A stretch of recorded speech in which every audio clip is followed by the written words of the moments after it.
Alrighty, it is Wednesday, so let's what the fuck it, man.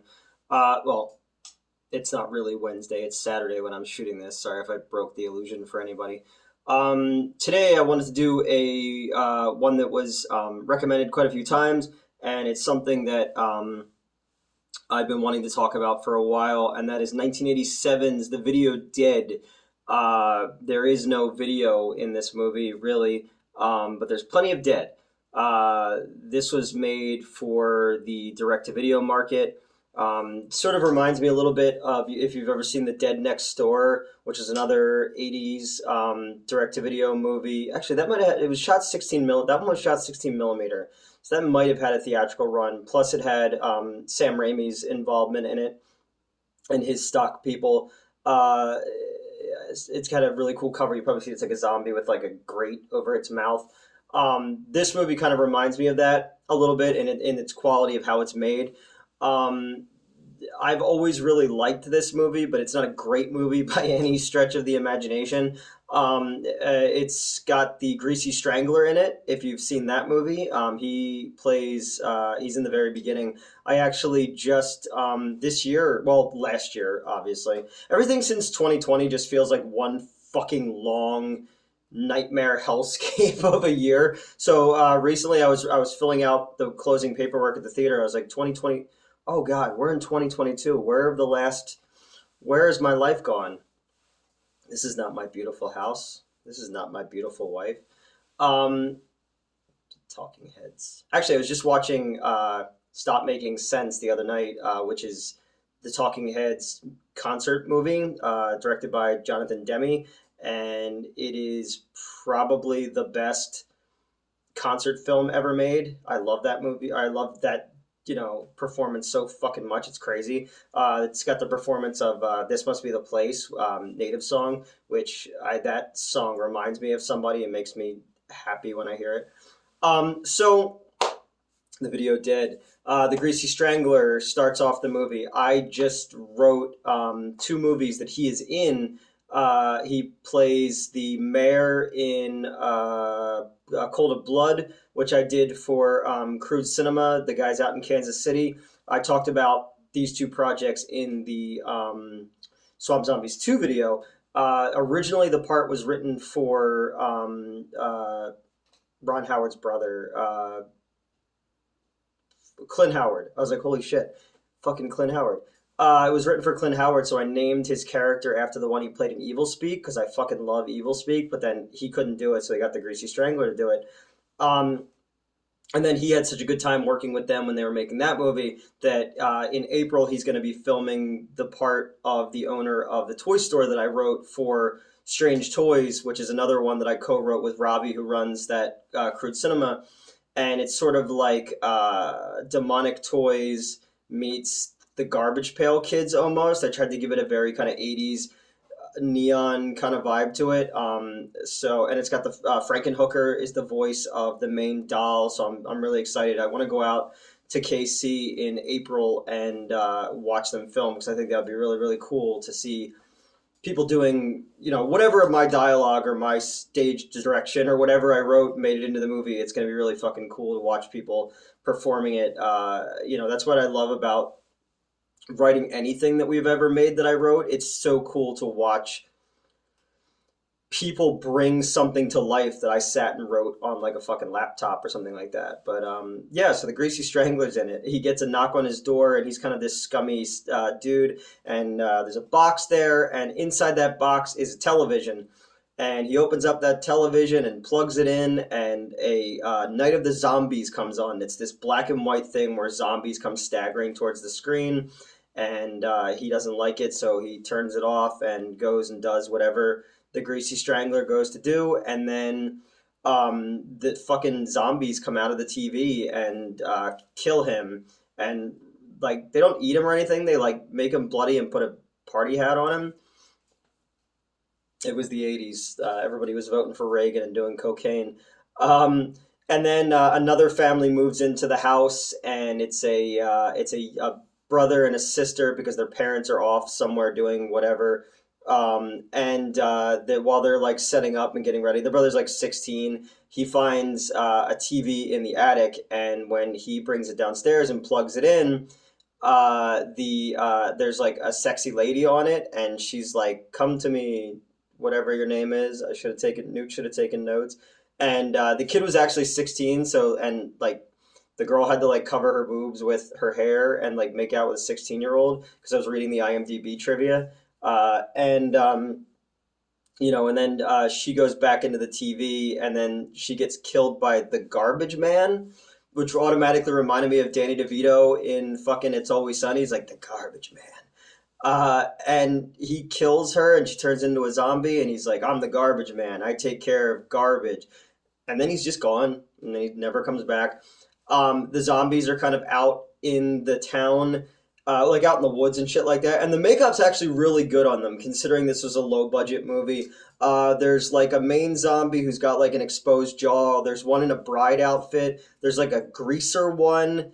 There's kind of like a hillbilly looking one who I think is the Greasy Strangler in makeup. And then I think there was one more, but they're like out there, and the brother becomes friends with this girl who's dog sitting for these people, and they have a dog named Chocolate, and the dog gets lost, and they just yell chocolate for 20 minutes, just chocolate, chocolate, chocolate, over and over again, but the dog gets eaten. And the girl lies to the people who she was dog watching for, and it was all fine. Um, and then like the zombies start showing up and killing random people, and a lady sticks an iron in the one's head, so he becomes Iron Head, and he just has an iron sticking out of his head. The gore is pretty low key for the most part. The makeup's great, like I said though, like on the zombies, the hands and everything. You could see like where the makeup ends on some of them as well, especially the greaser one because he has like blue skin almost, and you could see on the sides of him where the makeup ends. For the most part though, it's admirable what they were able to do with probably not a lot of money. And to fucking this movie became a huge deal when it came to VHS. Like everyone knows that cover. It was everywhere. Anytime I went to a video store, you would see that movie. Um, and then the twist of the movie is the TV was supposed to be going to like the Department of Occult Affairs in Texas, but it wound up in I don't know, Rhode Island. And there's like a cowboy guy, and he's like, "We got to get that TV, and I'm gonna teach you how to hunt zombies." And the kid's like, "I love the Texas Chainsaw Massacre. I know, I'll use chainsaw." And they fucking cut this zombie in half, and it's still like coming after them and stuff. But that's after the Texas guy ties the kid to a tree and like uses him as bait to lure out the zombies and stuff. There's like a whole thing where it's like if you put a mirror in front of the TV, they hate to look at themselves, so they won't come out of the TV. But then they get the thing to fall over. They eat the girl who let the dog get eaten. They give you expository dialogue, like if you don't act scared of them, they won't affect you. So the sister has to like not be scared anymore because they knock all the mirrors off the front door so they can get in, and she's just like, "Oh, come in, let's make you chili." And she like makes them chili and then sits down at the table with them, and like the zombies are like stroking her hand and like backing her into a corner. Oh, also they chainsaw off the head of the bride zombie, so she's just carrying her head around like she's the fucking Hatbox Ghost from the Haunted Mansion. Oh, and that's after that's after the zombies like kill a couple, and then like try to like live in their house. So they're like putting on their like a wig and like glasses and like laughing about how they look and that they just murdered people. And then the girl just remembers that the Texas guy before he went said, fucking like, "Don't be scared of them, and then if you lock them in the basement, they'll eat each other." So she goes, "Oh, we're gonna play some records, but it sounds better in the basement." So they all go down there, and they're like holding the records up, and then she closes the door, and then just waits, and they eat each other, and then she goes back down, and that's it. Oh, hi Elvira. All right, thanks for stopping by this episode. So then the girl is in the mental hospital, and her parents finally come home to see her, and they go, "Look, we brought you something from home," and they leave the TV there, and they turn it on, and then the night of the zombies starts again, and you're just like, oh no, it's all gonna happen again. Excuse me. People are gonna think that the only thing you do is hang out in the sink. That's where the cat bathes me like I'm a baby. Yeah, so this movie is ridiculous. It's low budget, but it's also a lot of fun. It's also cool that it was such a staple of the 80s VHS store. Pretty much everybody who I talked to who was around then was like, oh, yeah, no, I remember renting that. The reason I picked this movie was because I have a really funny story about this movie. When I was in sixth grade, there was a kid named Mark that was in my class, and he very much wanted to be friends. And my mom and his mom were talking, and they're like, "Oh, well, the two of them should hang out sometime." So I was told that I had to sleep over Mark's house, and he was so excited when I got there that he's like, "Look, Newt, I made bowls of pretzels and cheese curls, whatever you'd like." And I was just like, "Oh, okay." It reminded me there's an episode of The Wonder Years when I think it was Donkey Lips from Salute Your Shorts or Goldberg from the Mighty Ducks. It was one of the two of them. It was a fat kid from the late 80s, early 90s. Was like way too nice to Kevin Arnold and like freaked him out by like giving him like candy and anything he wanted. So it kind of reminded me of that moment because I remember in that episode, Kevin uh, of the Wonder Years like drowns in like candy and gumballs, and it's like surreal for a minute. If you don't know what I'm talking about, it's okay. I remember weird dumb shit. But so I was told I had to go sleep over his house, and his brother and sister were so excited that Mark had a friend sleeping over that they like came down and met me like we were gonna go to the prom together or something like that, you know. And he's like, "Really nice to meet you. Do you like wrestling?" And I was like, "Oh, I'm not really big a wrestling fan." "Oh yeah, me neither." And it was just odd. So we went out to get dinner, and then he's like, "Well, let's go to the video store. Newt loves horror movies." And I'm like, "Yeah, no, I love horror movies." And his mom was like, "You guys can get anything you want, but you can't get anything too scary, and you can't get anything with nudity, and you can't get anything with gore in it."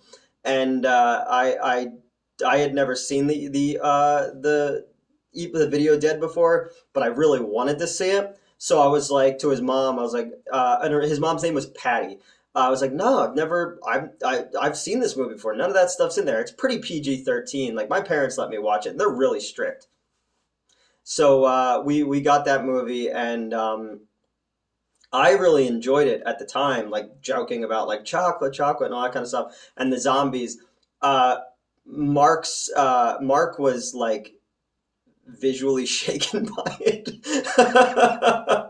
And then so I just thought that was funny, and I was like, "Oh, we should watch it again." And he's just like, "No, no." So we watched Mystery Science Theater instead because I brought VHS tapes over when I used to tape the episodes when they still used to be on Comedy Central. So we watched that instead until we fell asleep, and then at like the ass crack of the morning, I got shaken awake, and I'm like, "What the fuck?" And it was Mark's dad, and he's like, "Newt, I'm sorry to wake you. Have you seen my glasses?" I don't like.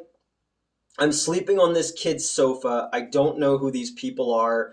The sun's not out yet. I guess the dad had to go to work. I was all discombobulated. I was like, "No, no, I haven't seen your glasses." And he's like, "Okay, bye." And he leaves, and I lay back down, and I'm like, "What the fuck?" And I'm laying there, and I open my eyes. He's standing over the sofa looking down at me and goes, "Sorry I woke you up. Good night." And he left. And I was just like, "What the fuck just happened?" So the next day, we're eating breakfast, and I'm like, "Yeah, so your dad like shook me awake and was like, 'Hey, have you seen my glasses?'" And he was so mortified by the fact that his dad did that that he went and he was yelling at his mom, which then made his mom yell about the movie that I rented, which then got his sister to yell at the mom, then the brother. Now they're all fighting with each other. And Mark goes and runs into the bathroom and closes the door and locks it. And I'm just fucking sitting there eating like Rice Krispies, like, all right, well, This is what I signed up for. So every time I watch this movie, it's on Tubi for free. Every time I watch this movie, I think of, dude, have you seen my glasses? And it makes me laugh. I have a friend who, he was like my best friend from like fifth grade all the way on to like, high school and stuff like that. And whenever he'll message me on Facebook or whatever, he'll just, Kevin, the guy who we rode our bikes to go see, to go get Face of Death. He was also the guy that in LA with my Gay Racula story. We haven't talked much since like 2009, but he wants to work on a film project with me. So periodically he'll just message me, things from our youth that we used to laugh about like crazy, like, Newt, have you seen my glasses? Or, I, I messed up because I also went down the shore with that kid one time, to Ocean City, New Jersey. And, there was, my mom and her friend had this daughter who was my age, who was like super cute. And we're on the beach and I'm like trying to impress this girl, and Mark comes running up and he's like, I'm Logan from Baywatch, Newt. Look at me. And he like belly flops. And again, this kid looked like Millhouse in real life. And I was just like, oh, I'm going to be a virgin until I'm 22. And then I was. So yeah, so that's the video dead. This movie would have been a lot cooler had it had video in it. I know they kind of did something like this with Beyond the Gates, I think it was, which was based on the VHS board game Nightmare. There was a board James. I was about to say I couldn't remember the name of the show. There was a board James episode about the actual game, and then they made a movie, and Barbara Crampton was in it from like Reanimator and stuff. I've had an idea for years to do Skinamax, where it's a closing down video store finds a tape underneath of the floorboards that's taped off TV, and it says Skinamax on it. And you think it's going to be all 90s softcore porn, and what it accidentally does is it opens a vortex, and it's these nerdy video guys versus every kind of badass sexy chick you can imagine from an exploitation movie. You've got like, like the punk chicks from like Savage Streets, and you've got like an Ilsa type, cold kind of Nazi-esque character, and all these different things. And I was just like, that would have been a really cool one that we could make really cheap. And I was like, well, maybe it could be, instead of a video store, because that's kind of similar to the Beyond the Gates, if it was a public access TV thing, and then kind of maybe I can rope back in my analog idea. I'm just trying to like take old script ideas. I just licked my lips and it was super gross after talking about sexy chicks. Sorry. If you can hear the cat, she's lapping up food like a scumbag. Yeah, I don't know. There's not a ton to talk about this movie other than the Greasy Stranglers in it, and the box art was amazing, and the title was amazing. That's, and it was everywhere. So have you seen this movie before? What did you think of it? What's a movie like this that you really dug? What's a movie that like you saw constantly at the video store that maybe you never saw until later in life? I know that one that I used to see the cover for all the time that I didn't see until I was older was the original Hills Have Eyes. I didn't see that movie in its entirety until my senior year in high school, when I went to a screening of it at the Harwin Theater in South Jersey. But I just always remember Michael Berryman's face used to freak me out when I was like really, really little. And then he was also in like he was in like Weird Science, and he was in like Motley Crue videos, and he was in Voyage of the Rock Aliens. If you've ever fucking seen that movie before, with Pia Zadora is in it, and Jermaine Jackson is in it. I think it's Jermaine Jackson is in it. It's really, really bad, but it's kind of incredible at the same time. Yeah, I don't know. I've wasted my life watching fucking bullshit. Elvira, what do you think? All right, good talk. So yeah, that's it. This one's a little bit longer. I kind of rambled a little bit, but I'd just like to hear your thoughts about the video Dead, if you've seen it, or how would you how we should remake this movie. I think if we remade this movie in kind of the current the current era of analog TV's resurgence and VHS culture resurgence, we could do a really good job with this. Let's get the rights and let's remake it. That's all for this Wednesday. Sorry, I feel like I was kind of low energy in this one. I spent my time making fun of a kid who I haven't talked to since 1996. I wonder how he's doing. Yeah, that's it. I'll see you guys next Wednesday. See you next Wednesday. That's from uh, American Werewolf in London. That's the name of the porno movie. Instead of See You Next Tuesday, it's See You Next Wednesday. And then that became a running gag because it's also in Hellboy 2 when they fight the elemental. It's on the marquee of the thing. All right, I should have. Whatever. Goodbye.